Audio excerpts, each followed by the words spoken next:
મિત્રીમાંથી મળ્યો ગાયકવાડી ખજાનો। મલ્હાર રાવના સમયના 11 ઐતિહાસિક સિક્કા મળ્યા। વડોદરાની વિશ્વામિત્રી નદીના પટમાંથી મળી આવ્યો ગાયકવાડી યુગનો ઐતિહાસિક ખજાનો। 1.25 વર્ષથી ચાલતા ખોદકામ વચ્ચે અકોટા વિસ્તારમાંથી એક પછી એક ગાયકવાડ શાસનકાળના તાંબાના 11 દુર્લભ સિક્કા મળી આવતા ઇતિહાસ પ્રેમીઓમાં ખુશીની લહેર ફરી વળી છે। આ મળી આવેલા સિક્કા મહારાજા મલ્હાર રાવ અને સર સયાજીરાવ ગાયકવાડના સમયના હોવાનું સામે આવ્યું છે।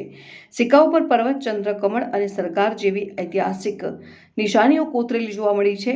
1870 થી 1882 સાલની આ સિક્કાઓ ઘડિયાળી પોળની હરિભક્તિ ટંકશાળમાં પડાયા હોવાનું ઇતિહાસકારોનું માનવું છે। પ્રાચીન કાળથી જ વસ્તી ધરાવતી અકોટા વિસ્તારમાંથી સિક્કા શોધનાર GSPCAના રમેશભાઈએ આ તમામ ઐતિહાસિક ધરોહર સહી સલામત પુરાતત્વ વિભાગને સોંપી દીધી છે। વિશ્વામિત્રીના ખોદકામના પહેલીવાર મળેલી આ સંપત્તિ વડોદરાના અમૂલ્ય ભૂતકાળની જીવંત સાક્ષી પૂરી પાડે છે।